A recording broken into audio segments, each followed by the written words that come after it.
bunny with us. He's a baby. And we're going to read a book about bunnies, and it's called Miss Penny and Mr. Grubbs by Lisa Campbell Ernest.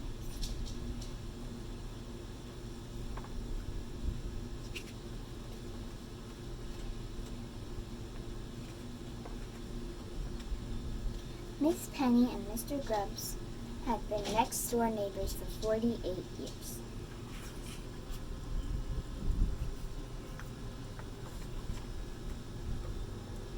And for all 48 summers, the same thing had happened. Miss Penny's incredible garden grew enormous. Vegetables, mountains of them, and Mr. Grubbs' garden did not.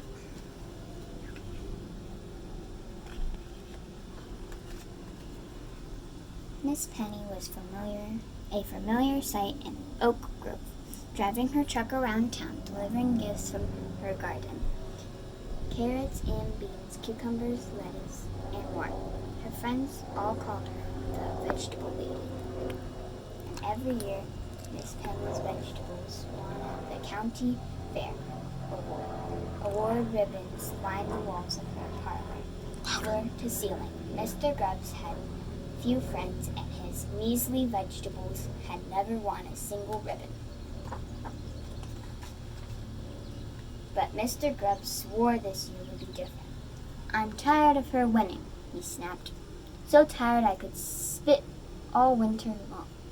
The vengeful Mr. Grubbs plotted and planned. By spring, he had devised the most evil scheme one gardener can plan against another.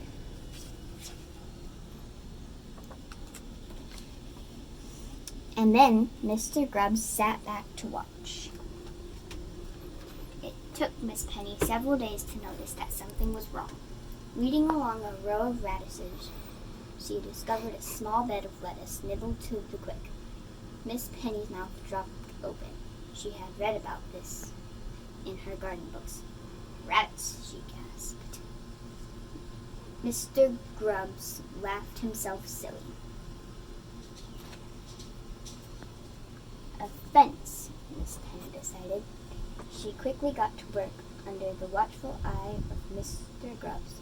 She brought out all her tools and spent the rest of the day hurriedly sawing and hammering. "Now that," she said proudly, "should keep my garden safe from rabbits." Louder. And it would have been safe except for the scheming Mr. Grubbs. "You rabbits gained some weight," he gleefully noted that night, snipping through the fence. The growing rabbits returned to their work with enthusiasm. The next morning, Miss Penny's garden was missing 2 rows of broccoli and 1 of turnip greens. "Jumping jelly beans," Miss Penny cried, examining the fence. "Those rabbits have sharp teeth." Shaken, she consulted her book about garden pests. First, she even tried playing music all night, then making a scarecrow, then even building safety basket traps. But every night, Mr. Grubbs made sure her efforts were fruitless. In fact, as the weeks passed, Mr. Grubbs became so engrossed in watching Miss Penny's garden that he quite forgot about his own.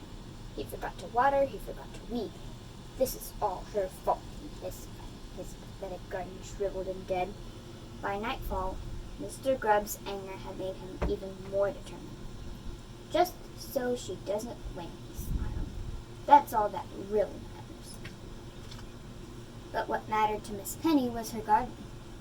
For 48 years she had tended turnips, cultivated carrots, and weeded watermelons. She was not about to give up now. Miss Penny tried spraying her plants with an herbal mix called Rabbit's Away, which the rabbits thought was quite tasty. Next, she tried shining bright lights on the plants, leaving the sprinkler on at night, and putting sticky tape where paws might find them. She tried covering the plants with boxes and blankets and mosquito nets. In July, she even tried leaving out plates of store-bought vegetables so that the rabbits might leave hers alone. Miss Penny tried everything. Then it all got out of hand. More hungry rabbits appeared. Baby rabbits, too. More than even Grubbs, Mr. Grubbs could count. "Eat up," Mr. Grubbs chuckled as the baby rabbits quickly grew larger and larger. Miss Penny's doomed garden grew smaller and smaller.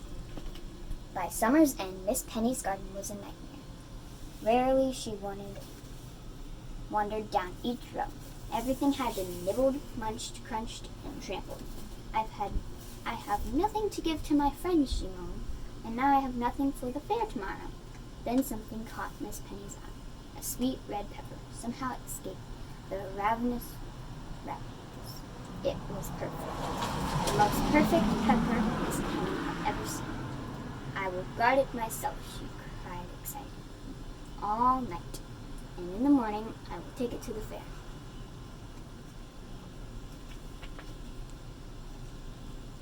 Miss Penny did indeed stay with her pepper all night long, but just before dawn her eyes grew so heavy she could not keep them open. Then the keen-eyed Mr. Grubbs saw his chance. Tiptoeing towards the rabbit, he hissed, "Go ahead, eat it." The rabbits refused to budge. "Stupid animals," Mr. Grubbs snapped, plucking the prize pepper off the plant himself. With a wicked smile, he took one bite of it and then dropped it on the ground. When Miss Penny woke up, she could not believe her eyes. Rabbits crowded all around her, and beside them lay the ruined pepper. Miss Penny shook her head. "Now I have nothing for the fair," she cried. The rabbits, fat with glossy coats and shining eyes, all twitched their noses. Mr. Grubbs danced a victory jig in his backyard. At least he had one. Then suddenly he heard a noise. It was Miss Penny's truck driving off. Quickly peeking through the fence, Mr. Grubbs discovered that the rabbits too were gone. Racing after the truck, Mr. Grubbs was shocked to see it stop at the fairgrounds, and even more surprised by the events that followed. Miss Penny, with no vegetables, entered her rabbits into the fair. Their incredible summer diet had made them spectacular examples of their species, the judges said, awarding Miss Penny top prizes. And after the fair, Miss Penny delivered gifts of rabbits to all her friends. The largest pair she generously saved for her longtime neighbor, Mr. Grubbs. The end. Thanks, everyone. Bye.